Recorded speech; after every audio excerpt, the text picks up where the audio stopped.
you can say that Mrs. Thatcher certainly changed Britain. And what Starmer said about her was that I didn't agree with what she did, but she certainly changed Britain. And I think what Starmer is saying is we need a government with a purpose. Some of these characters that the Conservatives have had in recently, I don't think they have got a purpose. I think their purpose is to keep in power, to enrich themselves and their mates, to spread their influence, to line up some nice jobs afterwards. They're not trying to change Britain for the better. So, I hear you. Just slow down a bit and tell me how frustrating what you've just described is to you personally, because somewhere inside you there is a tension between the activist who is desperate to get the Tories out and the activist who is desperate for a policy platform or a manifesto that wouldn't be very appealing to the people you've just been canvassing, because we wouldn't need them. You wouldn't need them. Well, or not. Maybe I've misrepresented you. I don't know. No, so for me, the important thing is that Labour gets power, that we're not a party of protest. So I'm a teacher, and I teach in a school in a deprived area. And a couple of weeks ago, we were doing potato. You carve a potato, you dip it in some paint, you put it on some paper. Yes. And a kid said, Miss, what are you going to do with the little bits of potato that are left over from the potato printing? And I said, well, I'm going to bin it. And the child said to me, Miss, can I take it home? Because my mum hasn't got much in the cupboard, so can I eat these bits of potato that are left over? So to me, I can suck it up by saying, yes, Mrs. Thatcher changed Britain. I can agree with that, because the important thing is that we need to get these characters out of government. We need to get these disillusioned Tories to vote Labour. That's the important thing. And then once, please God, we're in power, then we can put pressure on Starmer to try and do a platform that I'd be happier with. It's beautifully put. How confident are you? I mean, and you're not allowed to say, well, he couldn't make it worse, all right? So how confident are you that Starmer will improve that lad's life? I'm confident, because I was at Labour conference and I heard really inspirational people speaking about how they're going to change things. So one of the big ones, halving. A lot of the children I teach, there's families where there's a lot of domestic violence. Yeah. And one of the missions the aim is to halve violence against women and girls. And the idea of the missions, I'm not sure everyone has kind of got it. It's that you get education, you get the police, you get the NHS, you get everybody, all the organs of the state working on this mission to try and make this happen. And for some of the children I teach who are escaping domestic violence, even if we don't manage to do halving domestic violence. But the thing is, at least Starmer and Yvette Cooper and, just at least these people care about domestic violence. At least this is something that they want to try and fix. Whereas our current lot, they're wanging on about the Elgin marbles and, the people on it. So, yes, absolutely. Sometimes, for me, it is really difficult. Stuff like the two-child benefit cap, it's really difficult. But I'm out here every week banging on doors because I know that Labour is the only chance that children like the ones I teach have got. You're amazing. I feel like you've just injected something into my veins, actually. And drawing on not just the context of where you've been canvassing, but on the perspective that you have as a teacher in a deprived area, looking after children who are scraping potato off the classroom floor effectively. That was an absolutely extraordinary contribution. God has given the mandate, the outline for a biblical marriage, and that is for man and woman. If there are two men and they say that they love God, that's fine. They can do what they want. But they should not come and tell and dictate to Christians how they should live their life. And even but they are Christians. No, what do I say? But you're dictating to those Christians how they should live their life. No. Yeah, you are. The Bible is the authority and the rules. God is the authority and the rules. And how does he communicate to us then? Well, he sent Jesus, who told us to ignore the Old Testament. No, he didn't. Yes, he did. Oh, please, James. Where did you show me where he says to ignore the Old Testament? If you can prove that to me, then I'll say yes. I'm going to Google it so that you don't think that I'm being unfair. All right? Absolutely. So now the thing is, can I just say, James, as well? Well, hang on. I thought this was important. It absolutely is. You come back on that. You do your little research and come back on that. Okay. But I'm saying this homophobic attitude that people like you keep saying there's a homophobic towards. No, not at all. Any true Christian will love all of mankind. And it's all about salvation. Listen, if you had a child that had looked at that nice blue flame in the kitchen and he wanted to touch it, what would you do? Would you let the child... You're talking nonsense now. I mean that politely. So what is the blue flame? What's the blue flame? Is that... No, hang on. What do you compare... You can't just keep talking. I've been more quiet than I ever am. What are you comparing the flame to? To hurting somebody being hurt, and you as a parent trying to guard and protect that child from being hurt, from hurting himself. Why? But what are they going to get hurt by in the context of their love lives? I don't understand. No. It's about salvation, James. Yeah, but what are they going to get hurt? But let's just focus on one word at a time, all right? So you say hurt, I say what does that mean? And you say salvation. That doesn't help anybody. So what are they going to get hurt by? I understand how if I put my hand in a fire, my hand will get hurt. How are people having blessings in church, gay people having blessings in church, how are they going to get hurt? Because if the church condones what they're doing, they're not sticking to the mandate. But the church does condone it. Yes. No. What do you not understand what I'm saying? No, I haven't got a clue. I think that makes two of us. So the church does condone. The Archbishop of Canterbury and the Synod have just said that it's fine. Right. Okay. So what I'm saying is. So the church does condone it? No. He's not going with a biblical mandate, though, James. But he's the Archbishop of Canterbury. He is not the authority of God. But he is. In the Anglican community, he's the head honcho. Well, I suppose technically it's King Charles. He thinks he is, but he's not, because he's perverting the Scriptures. So you know better than he does? No, I don't know. The Scriptures knows. Which Scriptures? This is what it is. The Bible. Which bit? From Genesis to Revelation, all is truth. God's revelation to mankind. But that never says anything about homosexuality. Are you being real? In the book of Leviticus, in the book of Deuteronomy, it talks about men laying with men. But Leviticus also talks about burning a bull on the altar as a sacrifice because the odour would please the Lord. Oh. And it says you can sell your daughter into slavery, doesn't it, in Exodus? Okay, then. So what was the first mandate that God gave to mankind? What was the first thing he said? I'm afraid I'm going to pull you back to Leviticus and Exodus, mate, because you just cited them. Do you still think it's okay to sell your daughter into slavery? No, not at all. Well, why are you picking and choosing then? No. It's about what God has set in order. That's Exodus 21:7, mate. You know that as well as I do. Yeah. It is okay to sell your daughter into slavery. What would be a fair price, do you think, in this day and age? No. James, what we've got to understand, I said, you've got to get things in its context. I am. The context is the book of Exodus and the book of Leviticus, which you just cited as your justification for what I describe as homophobia. So I'm just wondering why you pick that bit and yet you ignore the other bits. Are you allowed contact with a woman while she is in her period of menstrual uncleanliness, Clive? Yeah. No, you're not, mate. That's Leviticus 15:19 to 24. But, again, James, you are taking things out of context. No, I'm reading it out of the Bible. You want to bring it back to men and men. I'm bringing it back to Leviticus, which is what you just told me to do. So how can you tell whether or not a woman is in her period of menstrual uncleanliness?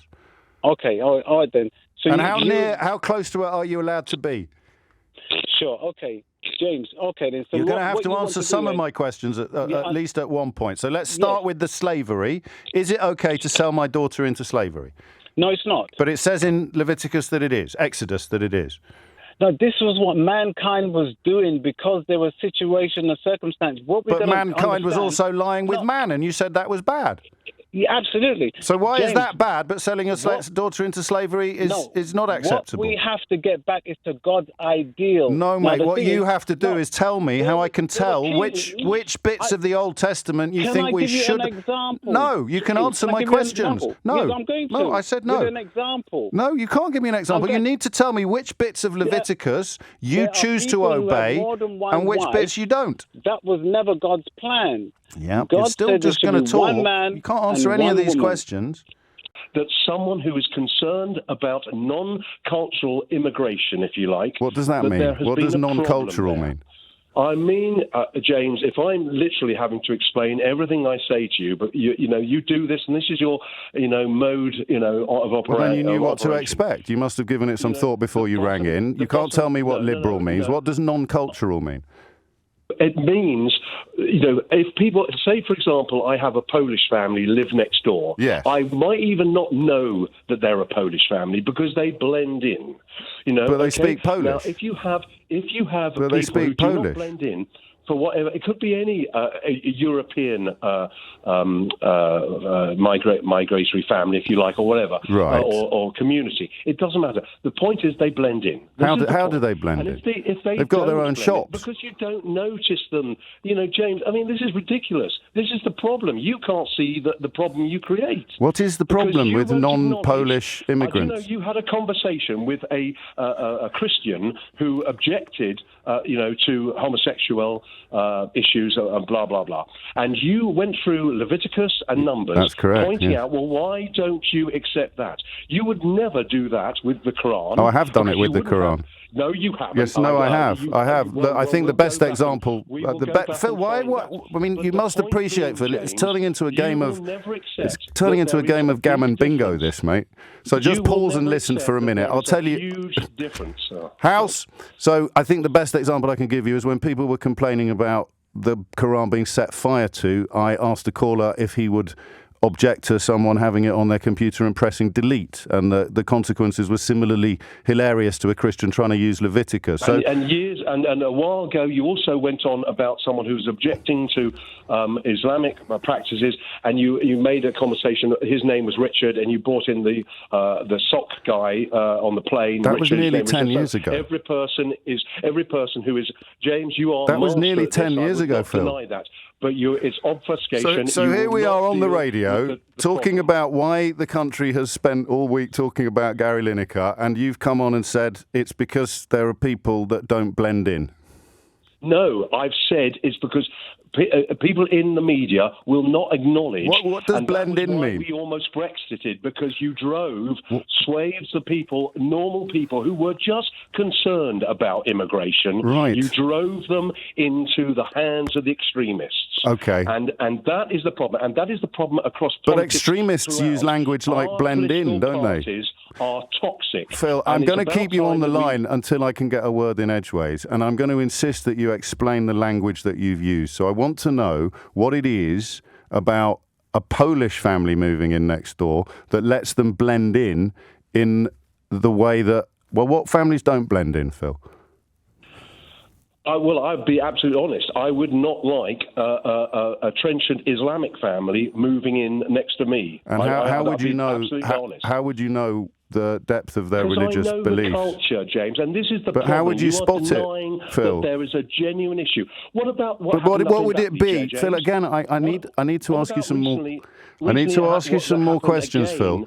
We're talking about you and your imaginary neighbours, all right? So we can go back over my greatest hits of gammon baiting if you want, but I think it'll be boring for people who haven't spent as much time watching my YouTube clips as you have, which is considerably more time than I have, actually. So what is it about your imaginary Muslim neighbours? What do they do that makes them undesirable neighbours for you? Because, look, there is a cultural difference. Look, my questions are really straightforward, and everybody else, everybody can hear me talking. What do they do, these imaginary neighbours, that makes them undesirable? Well, they're imaginal. So how they're, as you said, they're imaginary. So how can I really state exactly what I'm saying? Because you know that you don't want to live next door to them. What is it that these imaginary neighbours do that you're confident a Polish family would never do? You know there are Polish Muslims. Well, do they blend Muslims, in, James? That doesn't make the point. Do they blend in, though? Do the Polish Muslims? Anything about their Bible? You keep talking, Phil. It is the fanatics in all these situations that steal the show because they are. Do Polish Muslims blend in, Phil? Don't care. But if you do not acknowledge, do Polish Muslims blend in, Phil? A large swathe of the silent majority do Polish Muslims blend in, Phil? Pardon? Do Polish Muslims blend in? It all depends whether they were abiding by, strict Islamic practices. And how would you tell? How would you tell? How would you tell that? How could you tell that? But just from living next door to them. I'm not going to go down this rabbit hole, James. This is quite ridiculous. Mate, you've come on the radio and talked to me about people you wouldn't want to live next door to, and I'm asking why. Why, Phil? I am totally... What would the neighbours do? What would the imaginary neighbours do that would make them undesirable? Bone in my body, but I am culturalist, James. Say that again. I'm not prepared. Say that bit again about the racist bone in your body, because some people missed it. I don't have a racist bone in my body. But you don't want to live next door to brown people. No, I do have a culturalist bone in my body, James. Culturalist? What does that word mean? Culture. No, culturalist, you said. Well, as in racist, James, for goodness sake. I'm just using exactly, it in the same manner. Yes, exactly, you are. You're not supposed to say that bit out loud. What? Well, you're basically being a racist, but calling it culturalist instead. No, I'm not being a racist. There is a huge difference. Right, so what would these people do that makes them undesirable neighbours, Phil? If you can't see that, then it's your Well, you can show me, Phil. They're living next door to you. They're living next door to you, Phil. James. What are they doing? What are they doing that makes them undesirable neighbours, Phil? Apart from being brown. Well, look. Let me just shift it a little bit. I wish you'd answer one of my questions. You don't know what liberal means. I'm trying to answer it, but you won't. Well, what do they do? No, you just literally said, "Let me shift it." That's not answering. That's shifting it, Phil. These are your words that I'm playing back to you. What do the imaginary neighbours do? Look, I'm fortunate enough to live in a very kind of typical, English, small town. What does English mean? I don't have to suffer. I don't have to suffer cultural, if you like, shocks on my doorstep. Like what? Well, I don't. I mean, I'm being absolutely honest. I don't want to see women having to, cover up. Right. No Western woman naturally covers up. What if they're Polish? And we wonder why these other women do. What if they're Polish? That is cultural, essentially, indoctrination. And if you can't recognise that, that is the problem. Well, it's not a problem. I'm not a fan. I'm not a fan of face veils, but I wouldn't have a problem living next door to somebody who wanted to wear one any more than I'd have a problem living next door to someone who wants to wear flip-flops. Well, it probably would matter how many were there, James, and just how religiously, if you like, they abided by their doctrine. Okay. So it's the face masks and the point is, you will not acknowledge that people do have a concern about that. I acknowledge it by asking what the concern is, Phil. And now we've got there now. You don't want to live next to women who wear face veils. I don't want to live in a country where women are subjugated. No, I don't. No, so you want to introduce laws. You want to introduce laws telling them what they can and can't wear. It's quite staggering. There's no cognitive dissonance here, Phil. What would you do? I'm not saying for 1 minute that all Muslims are, like that. But the fanatics like what, Phil? As in the Christian fanatics. Like what, Phil? Like, what do you mean, like what? You said, I'm not... this is just the strangest conversation. You keep saying things. You said, I'm not for one moment saying that all Muslims are like that. And I said, like what, Phil? And you said, what do you mean, like what? How can you not understand? Just calm down a bit, Phil. Slow down. There are a lot of Christians and a lot of Muslims who you would not know they were Christian or Muslim. Right. That's the point. There are an awful So they're lot, blending in. They're nominal. They're blending in. Nominal. They're blending, they're nominal. And this is what causes people, stress. Because face veils. We all conform. We all try. There is a norm, and that's another thing. The norm has been lost. Yes. There is a norm. Can you describe the norm to me, Phil? Yes. Good. Yes, the norm is, like, for example, at a school, the norm is a school, outfit, school uniform. That's a norm. So you want everyone to dress the same? No. So what's the norm, Phil? If you slow down a little bit. If you studied standard deviation, you'd see that the norm encompasses quite a range. But it's the standard deviation. Okay? What's the norm? And outside of that, there are the extremes. Phil, this doesn't make sense. What is the norm? No, I know. Okay, James, it doesn't make sense to you, but that is the problem. What is the norm? And you cause the problem. I cause the problem. What's the norm, Phil? Because you what's will the not norm, acknowledge Phil? that there are perfectly decent Phil, stop reasons repeating for why yourself and tell me what some of these words mean. About immigration. What does the norm mean?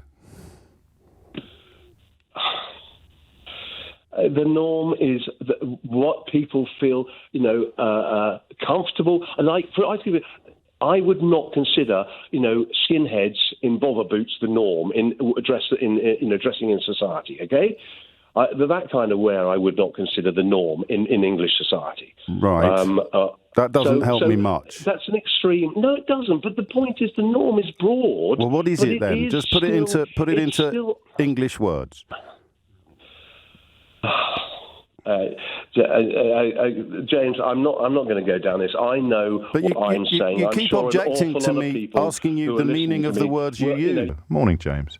I don't think I have ever been so ashamed to be British, knowing that those thugs over the weekend felt supported by our government and the Home Secretary leaves my blood running cold. And to hear people saying that the woke left have won again because she has been sacked just makes me despair. I don't think there'll be many people saying that, but of course the people that are will claim they're part of the silent majority, even as they shout their unhinged bile from the very rooftops. Do you want to know something funny? Do you want to know what David Cameron was reported by The Sun? I grant you, not the most reliable organ necessarily, but they've usually got a fairly direct line to senior Tories, of course.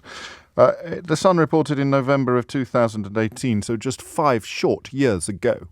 And there's a word in this headline I can't repeat on the radio. I've just been told. I would argue that Ofcom would give me a break on this because it is reportage, it is live and relevant news, but I have been ordered. No, okay, I'm just not going to do it. Relax, all right? I still think I should. And we haven't had time to set a bleep up, have we, either? No. Okay. So under the headline, Cam again, get it? David Cameron tells friends he is planning a return to frontline politics as next Foreign Secretary because he is bored less.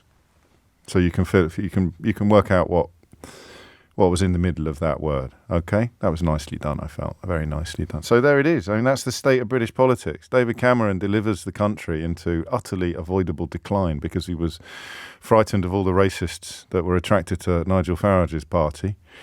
Fails to fight a decent campaign in order to stop the madness of becoming the first population in history to vote to impose economic sanctions on itself, leaves the door wide open, despite Theresa May's best efforts to keep the madness at bay, for absolutely unsuitable characters like Boris Johnson and Dominic Cummings to storm into Downing Street, the inevitable disaster that followed, leaving the door open for an arguably even bigger disaster called Liz Truss, and then up pops Rishi Sunak to reappoint the most disgusting holder of high office that this country has arguably ever seen, in the person of Suella Braverman, sacked now in just over a year from the same job twice. And what happens? David Cameron comes back as Foreign Secretary because, in his own words, according to the newspaper whose boss at the time wrote to David Cameron saying, I can't wait to start working together, the newspaper that has a fairly direct line to David Cameron reports that he wants to become back as Foreign Secretary because he's bored less. And that's Britain. If only someone had written a book about how it got so badly broken. Oh, they have. And it's currently number 4 in the Sunday Times non-fiction bestseller chart. So thank you very much for that. And I am going to mention it this morning, not to boast anymore. I've got the boasting out of the way, because I do 2 things in my new book, How They Broke Britain. I use Suella Braverman and Dominic Raab as examples of how supremely unfit candidates can rise to the highest office in the land in this country now, despite the fact that anybody paying attention knows that they are guaranteed to depart in disgrace. How did I know that? Well, Raab already has. And Braverman has already departed in disgrace once. I didn't foresee, I grant you, that she'd probably depart in disgrace twice in the week that the book came out. There's also a chapter on David Cameron, which explains how his arrogance, complacency and sense of entitlement combined to create somebody who thought that he could undo the unravelable knot of the Conservative Party and Europe just by using his supposed charm and his self-identified attributes and skills. But of course he operates in a system where nobody ever turns around and says to him, I think a very, very long period of silence from you, Mr. Cameron, might be for the best. He sits there, blathering around in his caravan, writing his ludicrous memoirs, his exculpatory memoirs, trying to do deals on behalf of companies during the PPE crisis, and now pops up as Foreign Secretary. Because why wouldn't he? Why, just because I've presided over utter disaster? Look at the pivot point in UK politics that David Cameron represents. All right, so it goes Major, Blair, Brown. Statesmen all, right? You might not like them, but you can't argue with the fact that when they stood next to other world leaders on the world stage, we didn't look ridiculous. And then Cameron comes in. Think of him as the fulcrum. That's the right word, isn't it? I remember it from GCSE physics. The sort of triangular-shaped thing upon which a seesaw sits. So Cameron is the fulcrum. So you go Major. In fact, she's no longer with us, which is why she wasn't in the photographs at the weekend, but you can easily extend to Thatcher as well. So Thatcher, Major, Blair, Brown, right? Then along comes Davy Cameron. And what do we get after that? May, OK, a holding pattern perhaps, but still pretty disastrous by most obvious measures. May, Johnson, Truss, Sunak. Look at that. That's Britain. That's David Cameron's role in British democracy. To take a country that had seen Margaret Thatcher, John Major, Tony Blair and Gordon Brown govern and turn it into a country where Boris Johnson, Liz Truss and Rishi Sunak can, in the space of 18 months, all hold the highest office in the land. And you think it's an exaggeration sometimes to describe the scale of the decline over which we have surveilled. So what are we going to do? What are we going to do this morning? I think we'll look first at Suella Braverman, and we'll look at the frankly astonishing gamble that she took with our country's security this weekend by siding with far-right thugs against the Metropolitan Police. She, and this is my analysis, which you are welcome to question, challenge, or completely reject. You're also free, of course, to agree with it. She wanted a race riot. She wanted to see serious violence between far-right thugs and Palestinian protesters.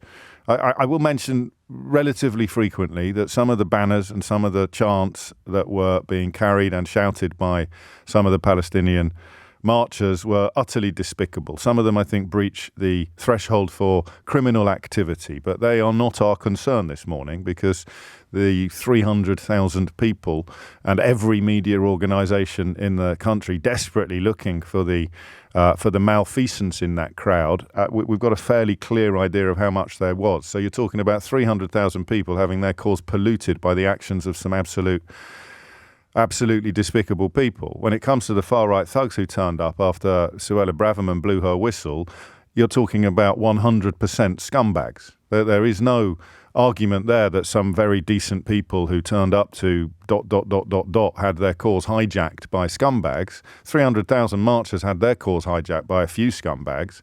But the far-right protesters dancing to Suella Braverman's tune were scumbags to a man, every single one of them. And she wanted a lot more to turn up. She was hoping that there would be hundreds, if not thousands of people descending upon our capital city looking for a scrap. Even little Tommy Ten Names jumped in a pride taxi after realising that the numbers that were needed for the sort of disruption and violence they dreamt of were simply not going to materialise. But the Home Secretary did their best to make sure that they would. She did their best to call, and some members of the media did as well. It's time to take a stand. It's time that patriots stood up for their country. Fascistic language, deliberately fascistic language, inciting violence. But in a country where the newspaper culture and right-wing media is so completely dominant that nobody's going to call it out. Yesterday, do you know what the Mail on Sunday had as their main story? How many police were injured on Saturday? I've got 9 in the back of my mind somewhere. 9 police injured, possibly more. And do you know what the Mail on Sunday went with? Michael Gove got jostled at a railway station. That's the country we've created now. Somebody somewhere sits in a newspaper office deciding what the major story, the major issue of moment, after a narrowly averted race riot called by the actual Home Secretary after attacking and alienating the Metropolitan Police Service, and saw them attacked by the far-right thugs who were dancing to her tune, and somebody sat in a newspaper office and decided that the big story of the moment, I think his name is David Dillon, the editor of the Mail on Sunday, somebody sat in a newspaper office and decided that the big story of the moment was Michael Gove getting jostled at Victoria Station. Oh, forgive me, he was also abused. God forbid, the poor man. Honestly, I hope he had a nice lie down after that. Someone sat there and thought, never mind about the police being attacked, never mind about the narrowly averted race riot, never mind about the appalling far-right screaming and attacks on our streets. Let's focus on Michael Gove being jostled at a railway station that he'd presumably chose to visit after eschewing the services of his ministerial chauffeur. The mind boggles. But we are where we are. So the argument put forward yesterday by a couple of politicians, and they did so very, very, very, very reluctantly, trying to pretend that Suella Braverman had not caused the near crisis that we saw on our streets yesterday, was an exercise in reality denial that almost made campaigning for Brexit look rational, simply denying the relationship between cause and effect. The Home Secretary comes out, calls peaceful protests hate marches, and then attacks the police charged with trying to keep the peace. And thankfully, a small number of knuckle-dragging hooligans turned up looking for a fight. She tried to reignite the Islamophobia that has corrupted much of our society for the last few years. She's tried desperately to get the Islamophobia up and running once again. And in some ways, she has succeeded in terms of the conversation, the rhetoric and the coverage. But the massive, massive majority of people marching this weekend resisted any temptation, if indeed there was, to meet hate with hate, to actually deliver the riot that they dreamt of. You remember that the Daily Mail actually, you might think I'm exaggerating. My curse is that I have to pay attention to this stuff more than is healthy. The Daily Mail actually carried the headline, "Pray there is not a riot at the Cenotaph," when they were clearly praying that there would be. Just as Suella Braverman was desperately hoping for way more violence than we saw this weekend. I'll tell you, and I don't do this very often, particularly in recent years, thank God for the Metropolitan Police. Mark Rowley not only standing up to a morally corrupt and deeply dangerous Home Secretary, insisting on the sustaining of policing by consent, recognising what his role is and refusing to become a political tool for the fevered ambitions of the ridiculous Home Secretary, but also somehow managing to deliver to his men and women, to his force, the confidence that they policed with his full support as they sought to keep the peace that the Home Secretary herself desperately wanted to see breached. Think about that, please, for a minute. The Home Secretary wanted a riot. Editors of national newspapers, columnists and commentators desperately wanted pray there is not a riot at the Cenotaph, they wrote, while licking their lips at the prospect. Because the Conservative Party in its current iteration is so completely broken, and the country has been so completely screwed by almost a decade and a half of their incompetence and arrogance, that the only chance they've got of hanging on to any vestiges of power is by creating a country so febrile and so hate-filled and so divided that they might just be able to ride the crest of a culture war wave to some sort of narrow victory in an election where Suella Braverman would have been the leader of the Tory party. Just let me tell you why, because you've even got families of the victims now in Israel complaining that this looks more like revenge than not. Well, they're saying it's not revenge, and they're saying the families of the victims are saying it does look like revenge. The families of which victims? The victims of the October the 7th terror attack. That's fine. That's an opinion. It doesn't mean they're right. It doesn't mean they're right. No, but I'm just saying you can't talk about what people can and can't presume when the families of the dead are actually saying this looks more like revenge than it does look like sort of tactical response. That's all. So, it's important that their voice is heard. No, I'm not telling you what I think. I'm telling you what they think. Well, you can presume. You're saying you can presume. You're saying you actually can presume. Well, you can't presume either way. I'm not presuming, and you're not presuming. Okay. You're here. You're in the safety of London. Yes. You just don't know. We just don't know. They could do. What? Sorry, I think I distracted you there semantically, which is unhelpful. So I apologise. What your central point is that you said you don't like the false equivalence, but to make that point, then you have to, and then you use the word collateral. Then you use the word collateral damage. So you're saying that it doesn't matter how many Palestinian people die, it will never be as bad as the murdered Israelis on October the 7th. No, I'm not saying that at all. What's you saying? One is too many. I just say it doesn't help. I just say it doesn't help to call the Israelis murderers and killing, and to make an equivalence between what happened, the massacre, people doing something on purpose, and people not killing people on purpose. Yes, that's what I'm saying. See, that's where I struggle. One life is the same. How can you say it's not on purpose? Sorry. They're not killing. Their aim, the motivation is not to go and kill children.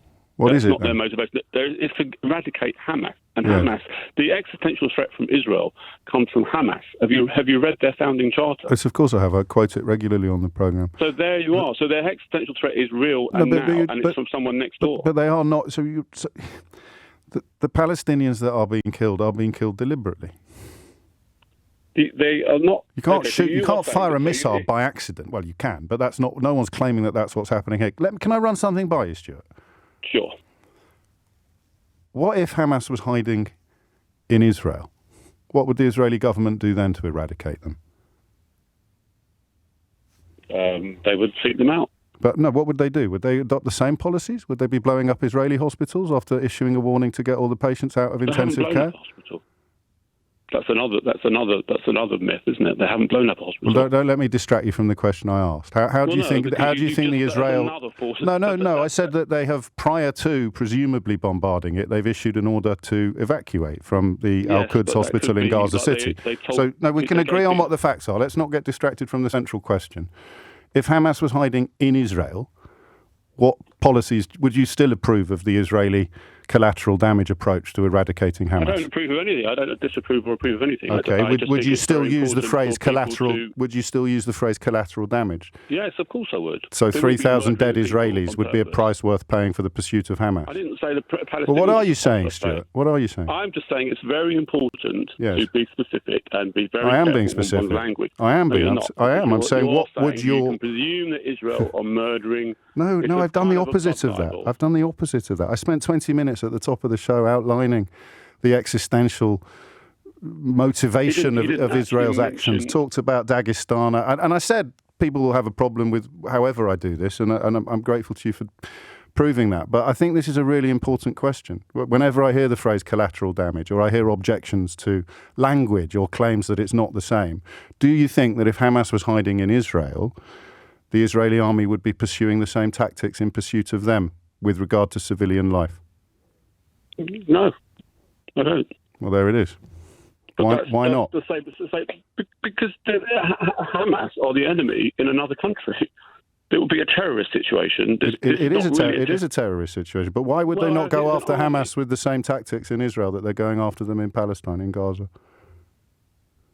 For obvious reasons. Well, tell me what they are. Because they wouldn't be. If they were in a hospital, people do get killed in hospital situations. Yeah. They do eventually storm buildings, and the hospital. But why is collateral damage acceptable in one? I didn't say it was acceptable. Okay, why is it collateral damage then if it happens in Gaza, but not if it happens in Israel?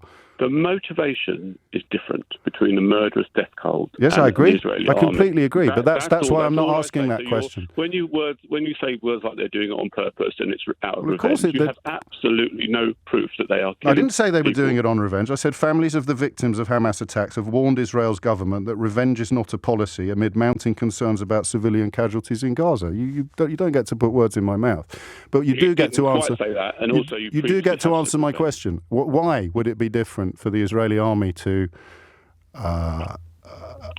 cause collateral damage in Israel as opposed to in Gaza? Why would it be different? I would say they're less likely to do that. No, but this is the question. Why would they be less likely to go after Hamas in the same way if they were hiding in Israel that they are if they're hiding in Gaza? Because there would be Israelis there. Pardon? And they would care less about. They would care more about Israeli lives than Palestinian lives. But they're also. And that's it. That's all I wanted, and I'm grateful. I'm grateful for your honesty. Well. It's tenfold. No, you carry on. Talk about the hostages. Yeah, well, they're being criticised for ignoring the plight of the hostages. So they are willing to make them collateral damage, if you like. And okay. you said that. Yeah, no, I think that seems possible to me, and I think that's pitiful as well. But what you're doing is edging ever closer to the thing that you described at the beginning of your call as false equivalent. I'm just saying you've got to be careful with language. Okay. Well, thanks for the warning. Time that I said it this morning. So at about 5 minutes past 11 today, I'm sorry for getting so excited about this. I'm just relieved he hasn't lost his thumb. That would have been so embarrassing, wouldn't it? So quite breathtaking, really, that at approximately 5 minutes past 11 today, i.e. fewer than 40 minutes ago, right, I said this. Inevitably, he said that he would have full cooperation and happy to disclose any material. But I think we might be coming close to the point. Don't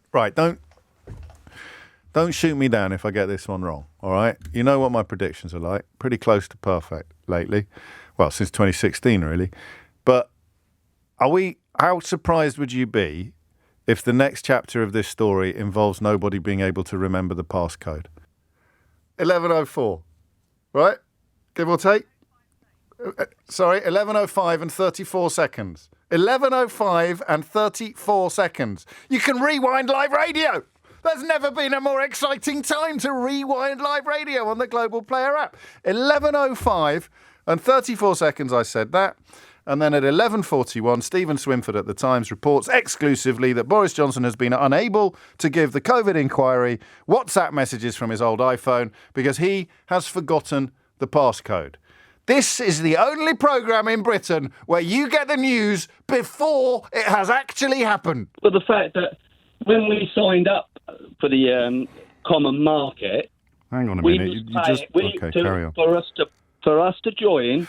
Right? Yeah. We agreed, wrongly in my opinion, to pay 16% on top of anything that we buy. Yeah. Right? So what was the lie that they were what were the lies they were telling us in 2016, 2017? They wasn't coming across with when we asked for. But you just said all the corruption. They refused to give it. Yeah, you just said all the. Listen, Andy, I'm going to keep you on until. Yeah, you just said all the corruption. You just said all the corruption and lies, and I just want an answer to an example of what you're talking about. Well, they lied about what was happening. Go on. Well, everything that the EU was doing. Yeah, go on. What?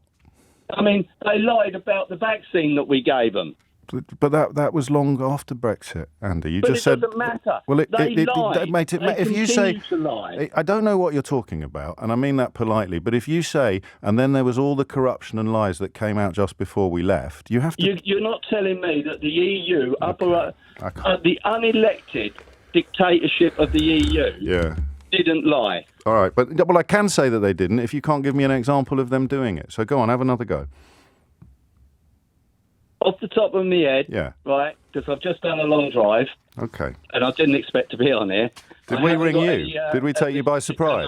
We've got to stop. Hang on a minute. You've got to stop ringing people unexpectedly. All right. Poor fella's just had a long drive. Yeah. What's he going to do if LBC are on the phone and they put him live on the radio and he's got to actually explain? Sorry, mate. I had no idea that we took you by surprise this morning. But crack on.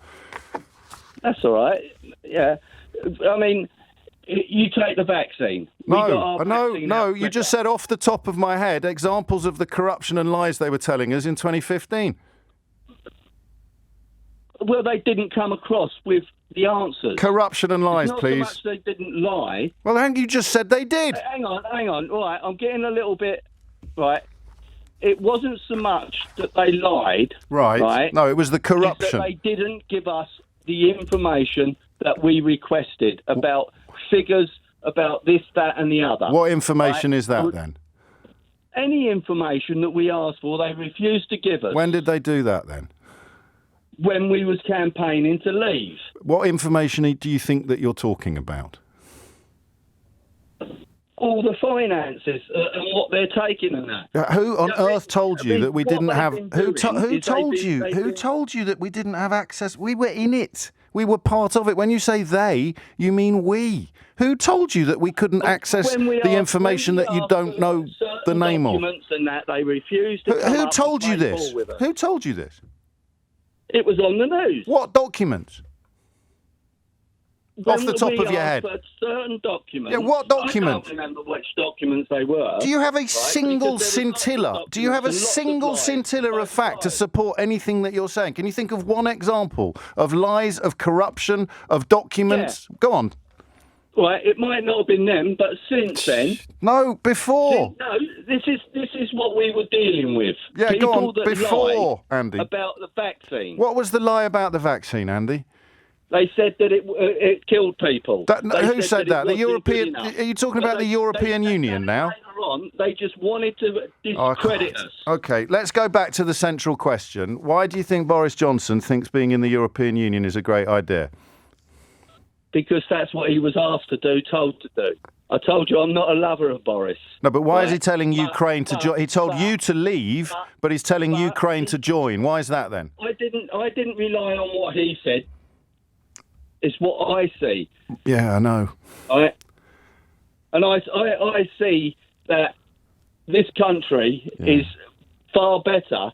The trouble with this country is we've got too many people that are making decisions that do not really want us to leave. There's so many. You can take the Chancellor at the moment. He's a Remainer. Yeah. What decisions do you think he should have taken? I didn't say he'd made any wrong ones at the moment. You did. You said the problem with this country is we've got too many people taking decisions who didn't want us to leave. I mean, I've just reminded you what you literally said 47 seconds ago. So what decisions has he taken that are evidence of the fact that he doesn't really want to leave? Well, he hasn't done anything, has he? What should he have done? Well, I'm not in charge of the Treasury. Well, why do you keep saying things about people on subjects that you have absolutely... Let me be polite. You don't know what you're talking about, do you? I do. Go on, then. I know what I want. What do you want? What do you want? What do you want? I want to continue to not be in the EU. Why? Why? Because I think they're a corrupt organisation. Give me some evidence of that. I'll give you evidence that. Go on. The evidence is what you see. Yeah, go on. What can you see? Where's our car industry? What? Where's our car industry? Well, it's just hit the lowest level since before the Mini was produced. Why? Because there's supply chain issues, but a large part of it is the fact that we're not in the single market anymore. So our biggest market. No, because we never sold cars in the single market. Right. I mean, this is a little bit like. Very few cars. The only people that prospered, right, yeah, about vehicle manufacturing in the EU and why we was in the EU was Germany and France. So why is it worse now than it was when we were in it? A poll from last month showed that, this is a general Brexit question, 53% of people say it was wrong to Brexit. That was a poll last month. Around 1 in 5 Leave voters regret it. The OBR forecasts a 4% hit to the economy over the medium to long term. Don't make me laugh on that. Hang on, that's 40 billion in tax revenues. The UK economy is the only G7 economy not back to its pre-pandemic size. Business investment has lagged behind comparable economies. Economically, the UK would have been better staying in, wouldn't it? I don't think that for a moment. But what I do think... Based on all that? But what I do think is we haven't actually benefited from Brexit economically when we could have done. I mean, what Brexit's proved, I'm afraid, is that our politicians are about as useless as the commissioners in Brussels were. We've mismanaged this totally. And if you look at simple things such as takeovers, such as corporation tax, we are driving business away from our country. Arguably, now we're back in control, we're regulating our own businesses even more than they were as EU members. Brexit has failed. Back for you then? Well, I wouldn't rule it out. It's not top of my bucket list, but frankly, we've not delivered on borders. We've not delivered on Brexit. The Tories have let us down very, very badly. It's never his fault, is it? Never his fault. It's never any of their fault. He's a heckler. I told you this some years ago. He's a heckler. Should never have been allowed anywhere near the stage. Leave him at the back of the room, lobbing rotten tomatoes at the people who actually have to get on with the business of doing business. Absolutely pathetic. And even there, you see one of the trademarks of the man's grift. The OBR, you may not remember, was set up by George Osborne so that government would have independent financial advice. It's not infallible. No forecaster is. Just ask Michael Fish. But it is independent financial advice. It removed financial forecast from Treasury control after Gordon Brown's chancellorship. So it was a conservative invention designed to deliver independence to financial forecasting. All budgets, every budget is built upon OBR forecasts, except, of course, Kwasi Kwarteng's. You remember what happened to him and his mini budget. So even there, Farage is still grifting, still doing, let's not listen to the OBR. So the OBR is biased, the IMF is biased, the OECD is biased, the Office of National Statistics is biased. In fact, the only person who understands anything correctly is Nigel Farage, who's been wrong about everything.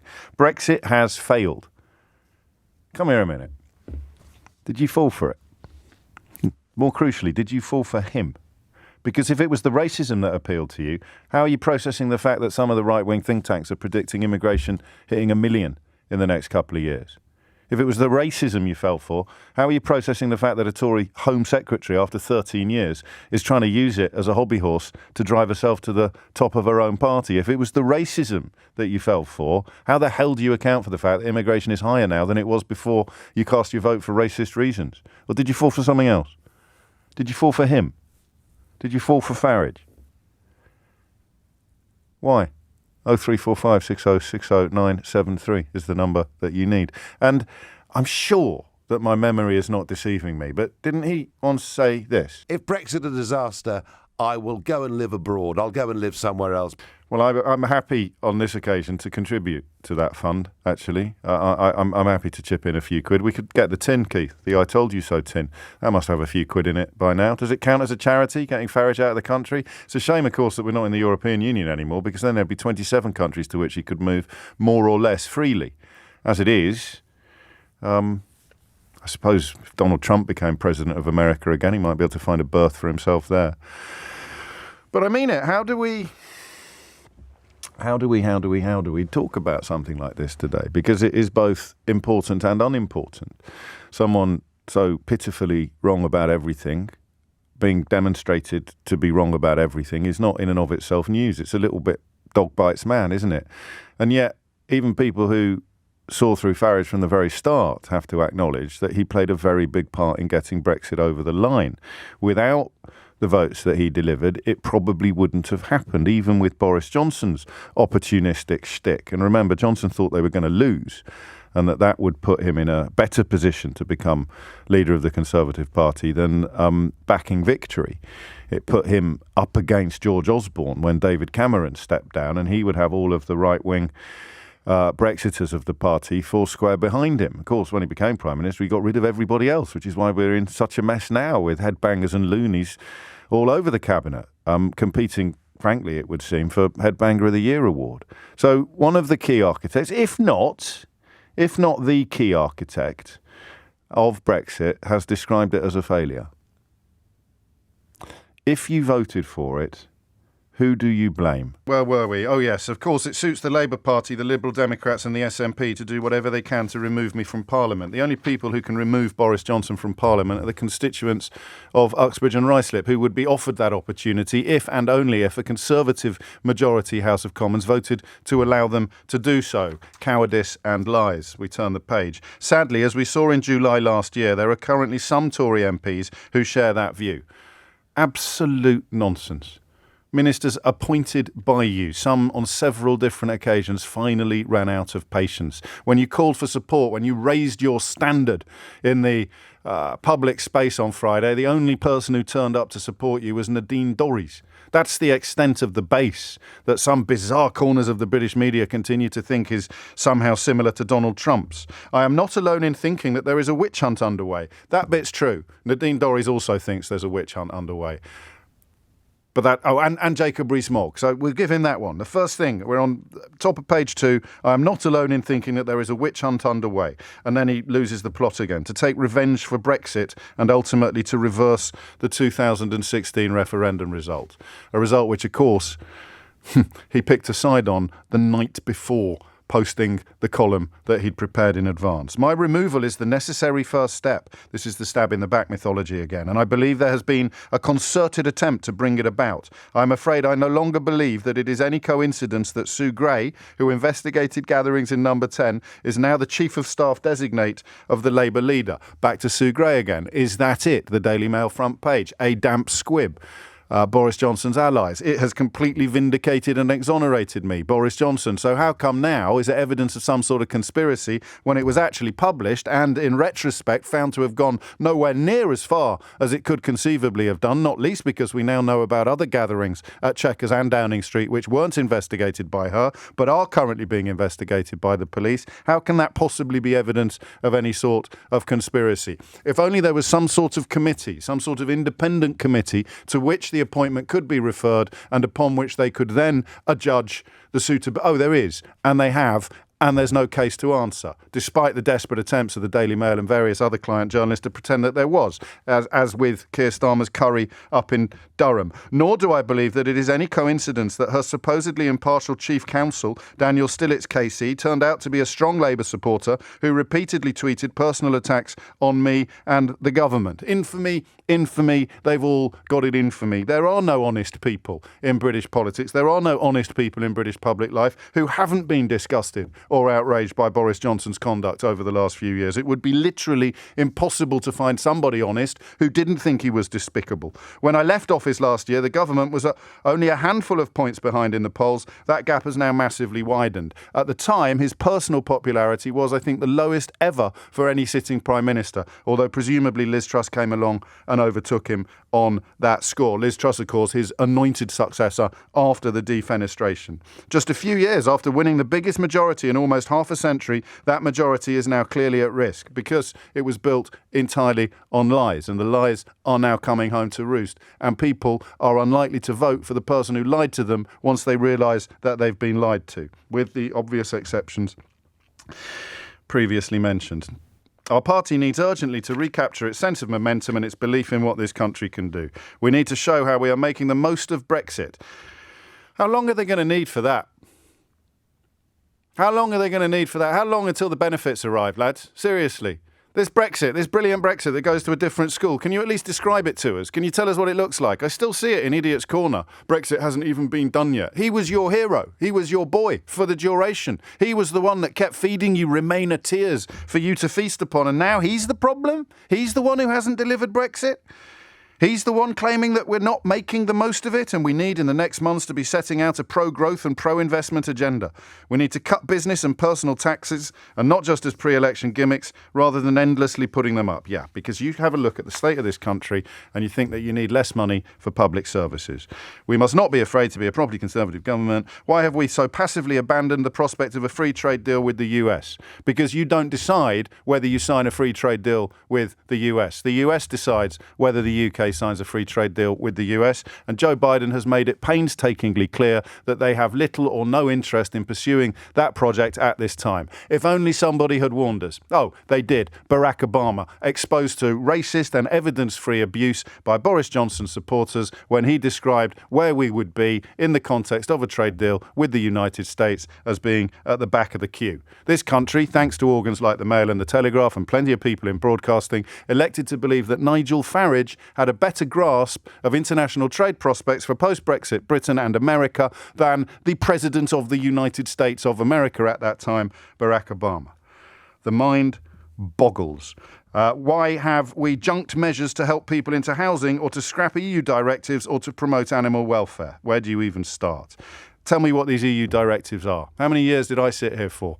Asking people, Boris Johnson's people, to tell me what the rules were, what the laws were, what the problems were. What is it that you want to get rid of? What are you so desperate to get rid of? And do you know who's just realised what a stupid project that was? Kemi Blooming Badenoch, another ardent Brexiteer dedicated to ripping up red tape, who, when presented with all the red tape that people like Johnson are still claiming that we should be ripping up, ran away and explained that it would be ridiculous to rip it up, something that business has been explaining since the minute that we left. I am now being forced out of Parliament by a tiny handful of people.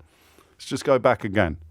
The findings of a Conservative majority committee presented to a Conservative majority House of Commons, potentially prompting a by-election in a Conservative majority constituency, is the only path by which Boris Johnson would be removed from Parliament. The idea that he's being forced out by a tiny handful of people is a ridiculous narrative designed to appeal to the stupidest, most blinkered people that have ever been permitted to vote in this country, with no evidence to back up their assertions and without the approval even of Conservative Party members, let alone the wider electorate. Put it to the wider electorate then, Johnson. Put it to the people of Uxbridge and Ruislip. Put it to the House of Commons.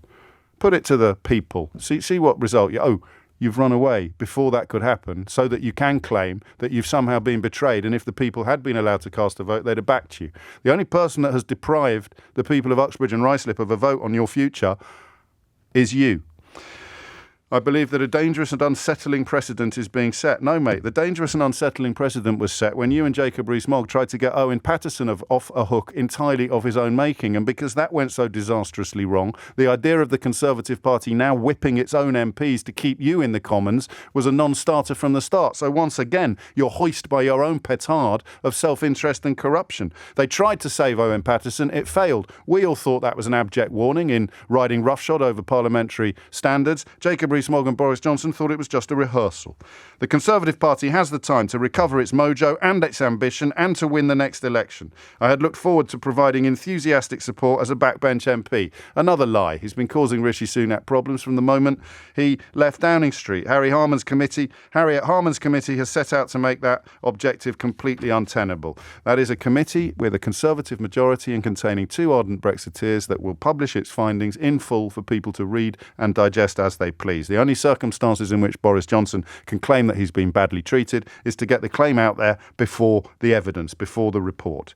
The committee's report is riddled with inaccuracies, he names none, and reeks of prejudice, he cites none. But under their absurd and unjust process, he provides no evidence. I have no formal ability to challenge anything they say. You kind of do, actually. You can challenge what they say when they've said it, and you can tell the members of the House of Commons, you can tell the members of Parliament why they shouldn't vote to send you back to Uxbridge and Ruislip for a by-election. You've got every opportunity to do that. The only person who's deprived you of that opportunity is you. The Privileges Committee is there to protect the privileges of Parliament. That is a very important job. They should not be using their powers, which have only been very recently designed, to mount what is plainly a political hit job on someone they oppose. Pour me another drink. It is in no one's interest, however, that the process the committee has launched should continue for a single day further. So I have today written to my association in Uxbridge and South Ruislip to say that I'm stepping down forthwith and triggering an immediate by-election. I'm very sorry to leave my wonderful constituency. It's been a huge honour to serve them both as mayor and MP. He won that seat, of course, on a promise to resist the building of a third runway at Heathrow. He claimed, of course, that he would lie down in front of a bulldozer to prevent it from happening. But on the day that the House of Commons voted for it to happen, he went on a made-up Foreign Secretary jolly in order to avoid the unseemly optics of him actually voting in favour of a thing he'd promised to oppose. I'm very sorry to do it, but I'm proud that after what is cumulatively a 15-year stint, I've helped to deliver, among other things, a vast new railway in the Elizabeth line and full funding for a wonderful new state-of-the-art hospital for Hillingdon, where enabling works have already begun. Is that one of the 40 hospitals that he was still boasting about as he was chased out of Downing Street? I think it probably is. I also remain hugely proud of what we achieved in my time in office as Prime Minister, getting Brexit done. Let's just go back to the same actual letter of resignation. We need to show how we are making the most of Brexit. So have we got it done? Or have we not got it? I mean, is it going well or is it not? Anyway, he's boasting about that. He's boasting inevitably about winning the biggest majority for 40 years without mentioning the lies upon which it was constructed and delivering the fastest vaccine rollout of any major European country. It started the fastest. It was quickly overtaken. And do you know who's in the paper today? Reminding us that he called Boris Johnson grotesque. The actual husband, the former Boris Johnson ally, Jesse Norman, the husband of Kate Bingham, who probably takes more personal responsibility for the success of our vaccine rollout than any other human being in the country. She, is presumably too discreet to put her memories on the record, but her husband is happy to. And the word he uses to describe Boris Johnson is grotesque. Another one of the ministers.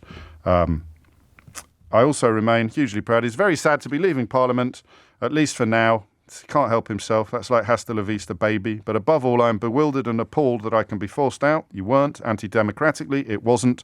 By a committee chaired and managed by Harriet Harman with such egregious bias. And that is the single most pathetic contribution to the public record by a former or sitting Prime Minister that we will hopefully ever have to endure in our lifetimes.